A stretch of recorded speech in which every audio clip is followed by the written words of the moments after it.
Hello ladies and gentlemen, today is August 31st. Again, I don't know when I'll be getting this video up, but this is when I'm recording it.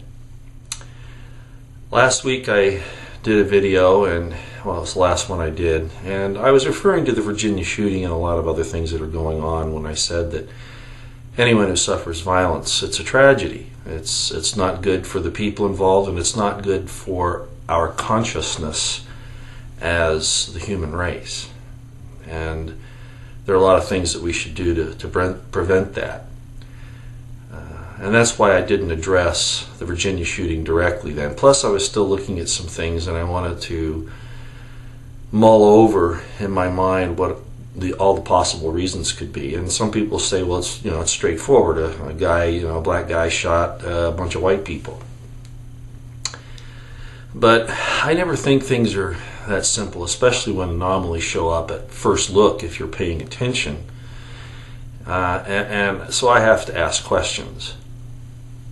So let me explain where I'm coming from on this video, and I'm going to read my notes because I don't want to miss anything, and there are people out there who will again understand why I'm referring to notes these days. But let me say this, that one of the things that bothered me, of course the mainstream media is going to jump on it for gun control and things like that, but notice they're trying not to mention the race side of it,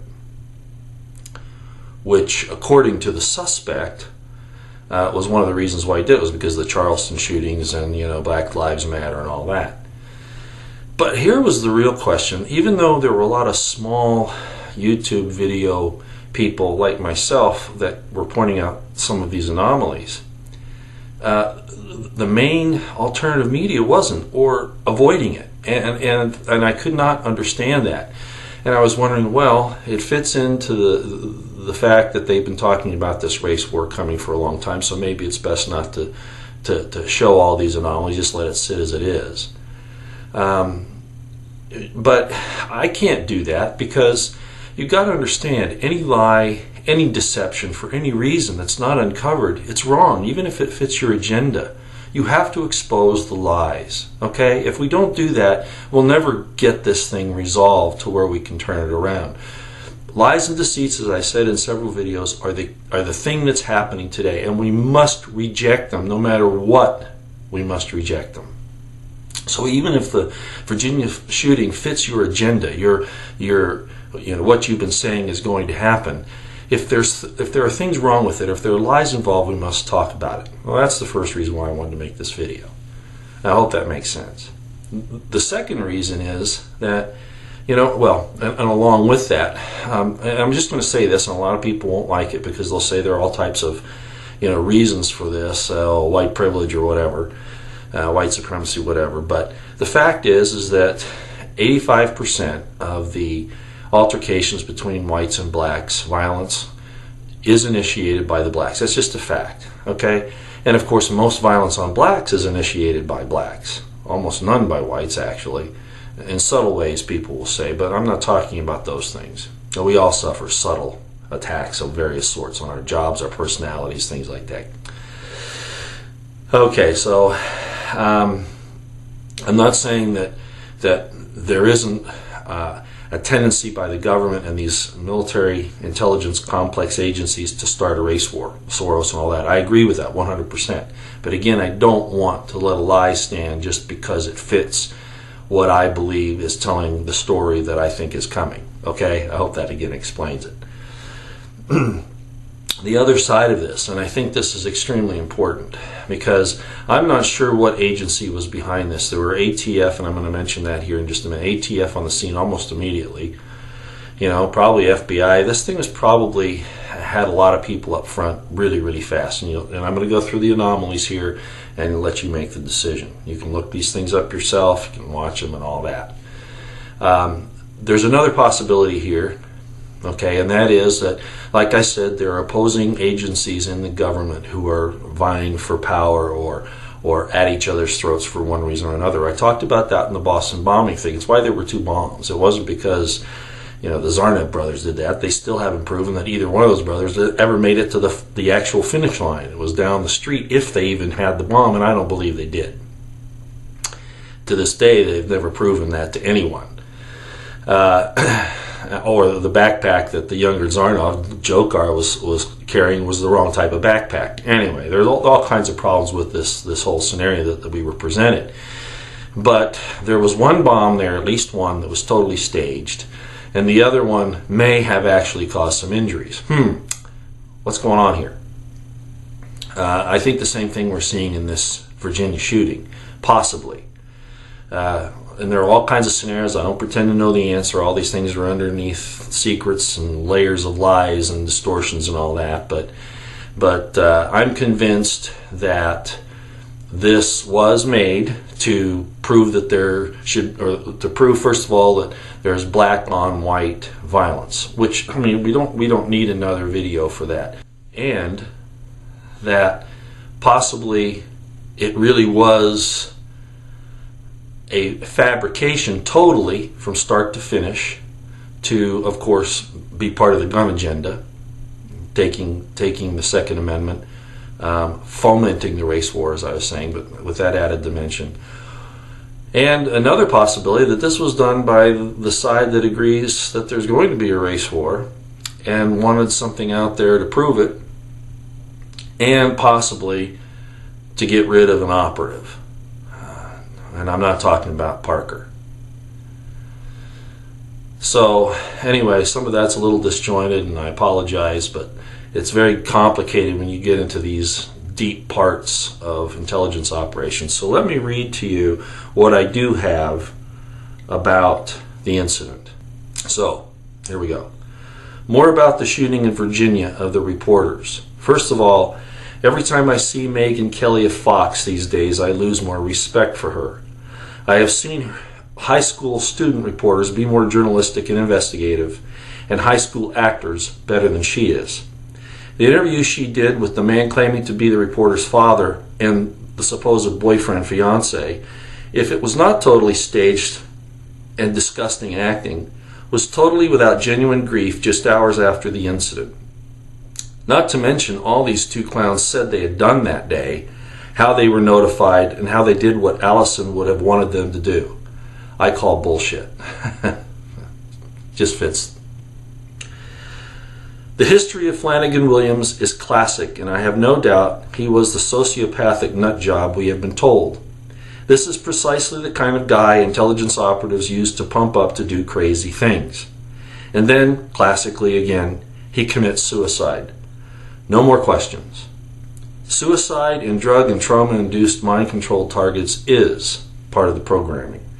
And if the subject doesn't succeed, he's assisted in an apparent suicide.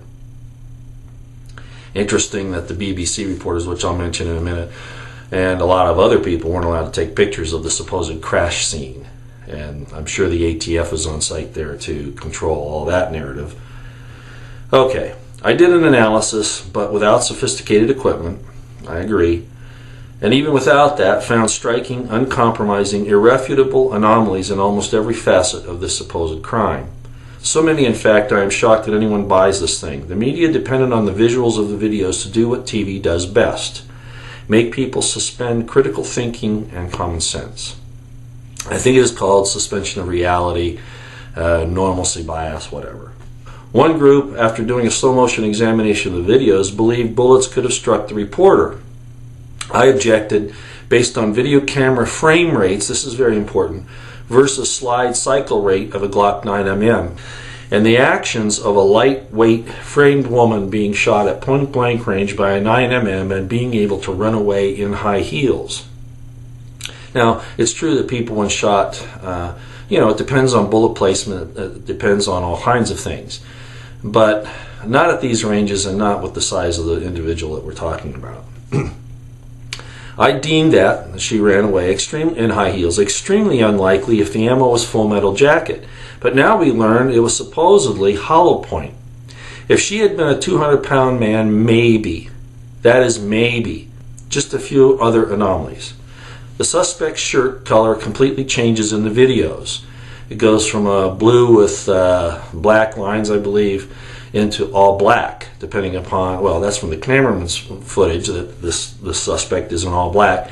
but you see the shooter and his shirt is blue. And you can't even see the sleeve of the black at all. It's not a lighting issue. The hand color, number two, the hand color of the shooter in the suspect's camera is white, not black or even brown like it is in the cameraman's. The cameraman video shows a black man with black hands and all black dress, including his shirt. There is no impact evidence of the rounds on the reporter, specifically no exit debris or blood splatter, when full muzzle energy and velocity optimize those hollow points. Further, the angle of entry in at least two of the first two rounds would have caused such severe damage that it would be obvious with near immediate trauma and shock to the victim, rendering her incapable of even adrenaline-based flight. There is lateral trigger pull movement of the gun, sideways as you pull the trigger, like this, and a right-handed person, the gun would have a tendency to move to the left, and that's true. But and at least one muzzle flash, which is actually quite suspicious in and of itself, but we'll just let that go. But I cannot detect recoil or weapon slide cyclic movement. The weapon is a Glock 9mm, not a heavy weapon itself. It's not a heavy firearm. Of course, the caliber isn't either, but still. And it should recoil more, especially since the shooter is holding it only in his right hand and out at arm's length with no support. While possibly explained, no sound of empty casings hitting the floor seems odd. Now, is this a conspiracy thing? Here is one. How did the cameraman's camera just happen to fall to get the gunman's face? Also, I hear no empty brass audible on the TV camera audio, nor any evidence of exit debris from the victim on that camera footage. To see how a human responds to getting shot with even a low-powered weapon like a snub-nosed .38 at point blank, which is underpowered, look at the shooting of Oswald by Ruby and Alabama Governor Wallace back in the 60s. The ATF was assisting way too early on. I mean, they were there way too fast. The ATF? Why? To control the narrative? Who else was on scene? The FBI? The CIA? Who?